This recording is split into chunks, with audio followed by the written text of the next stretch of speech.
Okay, let's unpack this. Imagine, if you will, a quiet Tuesday night.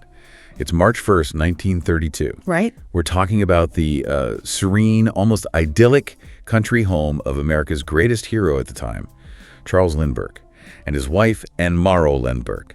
It's nestled in Hopewell, New Jersey. Such a famous figure. Exactly. The world knew him as the Lone Eagle. I mean, just 5 years before, he'd flown solo across the Atlantic. Yeah. A symbol of daring, American optimism, all that. A global icon, really. Yeah, right. Almost mythical status. Totally. But on this particular night, in the quiet of their home, none of that mattered. That public adoration, the heroism, it meant nothing. Because in the hush of their big country estate, their 20-month-old son, Charles Augustus Lindbergh Jr., he just vanished from his upstairs nursery. He's gone. Gone. The window was open. There was this sort of makeshift ladder on the ground below it, and then silence, just this unimaginable void. And that's really how one of those infamous crimes in history began. A chilling moment that just shook the whole country. And what's truly fascinating here, I think, isn't just the horror of the event itself, but its immediate impact and how profound it was. Right. This disappearance, it wasn't just some local tragedy tucked away in New Jersey.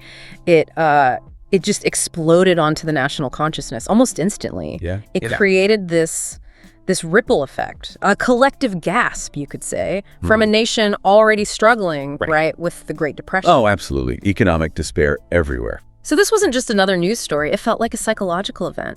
It created this shared sense of vulnerability, something that people hadn't really felt on that scale before. And then they find the ransom note? Yes. And it was just blunt.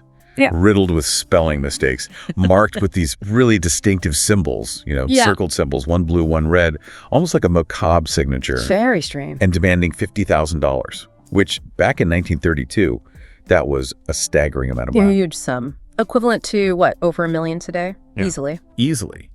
And it's hard to really overstate how fast this private family's nightmare just turned into a global obsession. Headlines screaming, radio broadcasts interrupting programs with updates, discussions about the crime of the century. They were everywhere. Homes, bars, even internationally. It consumed everything. Think about how fast news travels today with social media, right? Yeah. How one thing can just ignite globally in seconds. Yeah, it's instant. Now imagine that kind of intensity, that emotional connection.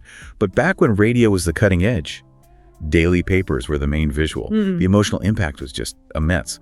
This visceral public reaction pulling everyone in, like a collective drama playing out in real time, feeling personal to millions.